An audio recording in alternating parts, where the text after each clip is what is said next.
Tonight, what prompted the SWAT team to show up at Pioneer Hill? And how WSU is celebrating National Women's Day, tonight on Murrow News 8. Northwest Public Broadcasting Studios on the campus of Washington State University. This is Murrow News 8. Good evening, I'm Shayne Bamdele. And I'm Abby Davis. Welcome to Murrow News 8. Major police activity on Pioneer Hill resulted in a California man being arrested on murder charges this morning. Murrow News 8 reporter Vasily Valomos is live at Clemgard Street with more on the story. Thanks, guys. The scene here on Pioneer Hill is much calmer than it was this morning. A few hours ago, multiple SWAT and police vehicles surrounded the building behind me with their weapons drawn. Pullman Police and the Whitman County Regional SWAT team arrested 32-year-old Francisco Real on a $3 million bond on a California warrant for murder. The Los Angeles Police Department notified Pullman PD a few weeks ago that Real may have been in the area. Pullman Police could not comment on why Real decided to flee to the Pullman area due to the investigation still being ongoing.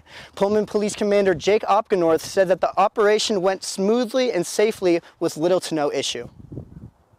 Detectives worked with LAPD homicide detectives, and through some surveillance and some additional intelligence gathering, we were able to pinpoint it to one particular apartment in that complex. So we activated SWAT, and with the intent to take him into custody on a warrant out of California.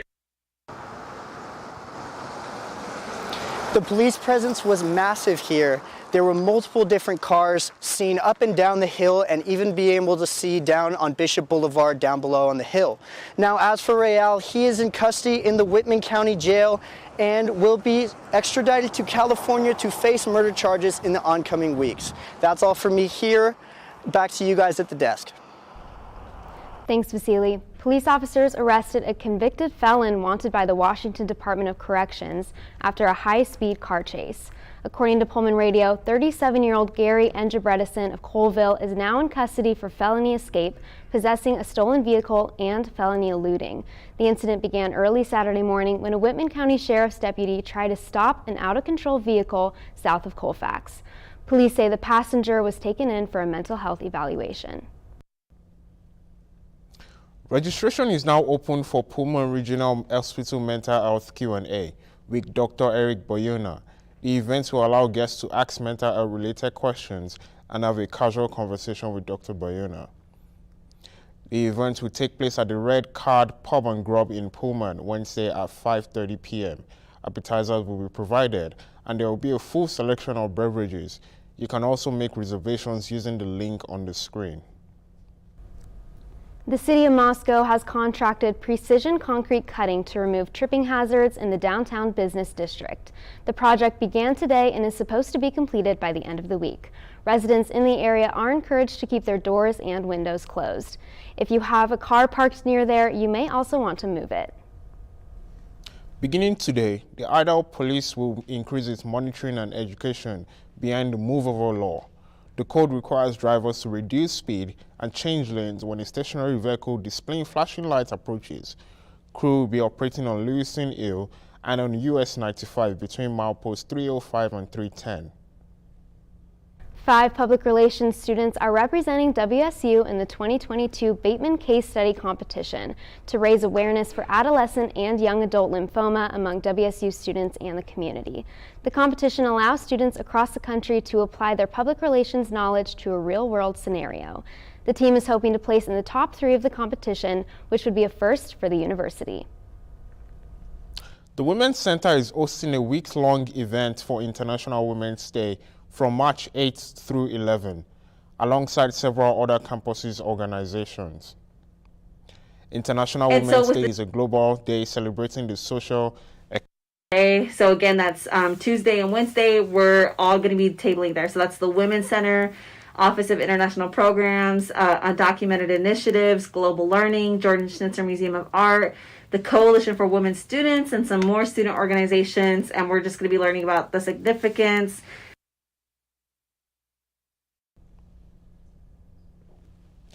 International Women's Day is a global day celebrating the social, economic, and cultural and political achievement of women. The day has been celebrated for over a century. This year's campaign theme is #Break the Bias. Next up, a reward offering for finding a missing man. And what to consider next time you plan on filling up your gas tank. We'll be right back.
Gas prices are still on the rise. The average price for a gallon of gas in Washington reached almost $4.41, which is the highest recorded average.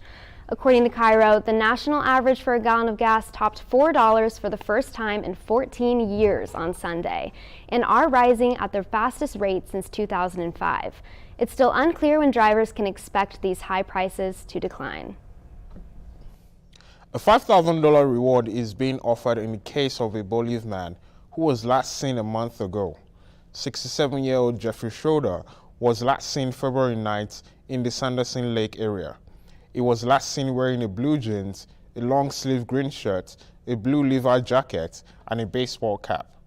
Anyone with information on Schroeder is asked to contact the Later County Sheriff Office. The Student Entertainment Board is preparing for their upcoming concert featuring Alexander 23 tomorrow in the Cub Senior Ballroom. According to the Daily Evergreen, concerts typically take up to 2 months to plan. The goal is to find popular up-and-coming artists. Doors open tomorrow at 7:30 p.m. and Alexander 23 and his band should take the stage around 9 p.m. and play for about 1 hour. And it's been a pretty sunny few days. Michelle, will this trend continue?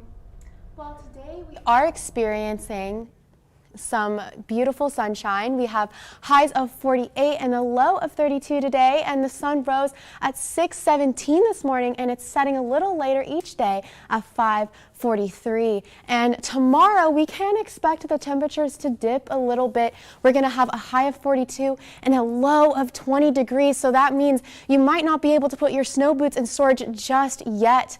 And it's supposed to have a 50% chance of snow, but personally I am hoping that there will be a 50% chance of no snow. Moving on to the state map, we can see over here in Pullman, as I just said, we have some moderate temperatures, and if we move up to our neighbors up here in Spokane, you can see that they're experiencing some pretty similar temperatures here with highs of 51 and lows of 30. They're getting some beautiful sunshine over there.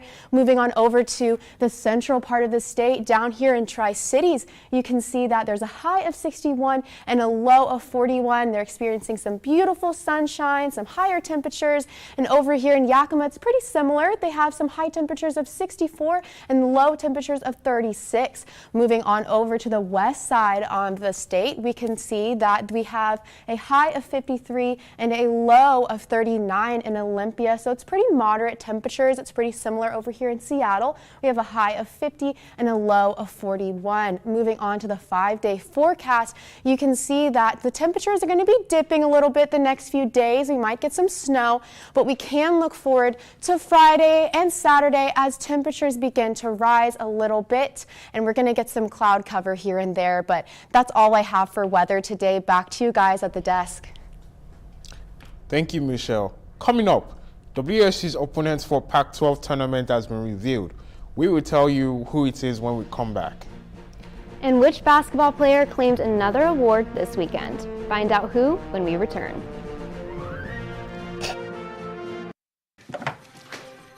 Days months, Hey, I'm Jim from across the street. years, I'd like to give you this. a lifetime can rush by without realizing what we're missing. We lose some of the best moments, some that may never repeat, Come on. or detach from people around us. Our loved ones grow used to this pattern, but it doesn't have to be that way. We have a choice to take action.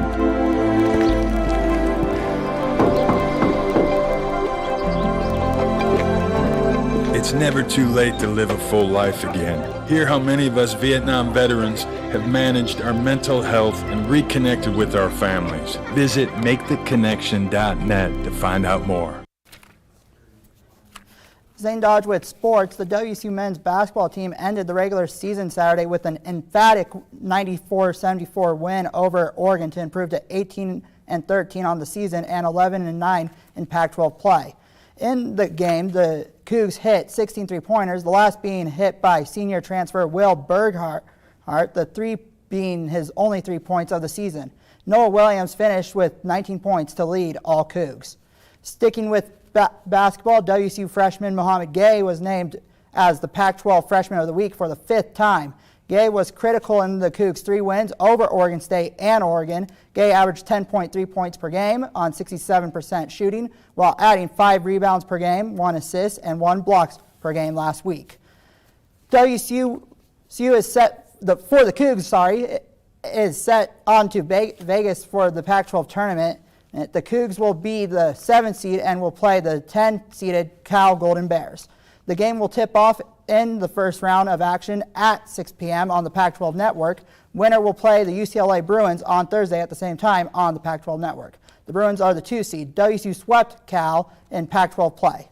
The WSU baseball team will return home for their first home series at Bailey Brayton Field after going 1-2 in the Frisco Classic. The Cougs started off good with an 11-6 win over Texas A&M on Friday. However, on Saturday, they lost to Wichita State 8-2, and then yesterday, Iowa losing 6-5. Kyle Russell finished the weekend with having a 6-game on-base streak. The Cougs will play Oregon State in a 3-game series beginning Friday, and that's all I have for sports. What versatile snack are we paying our respects to today? Find out what when we come back.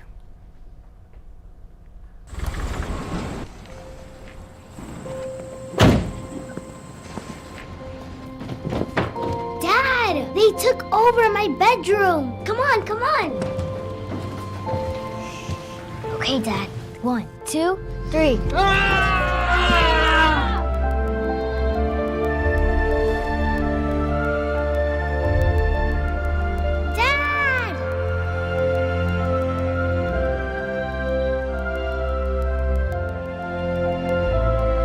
You saved me. Dad?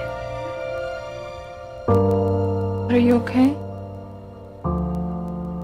I'm fine, dear.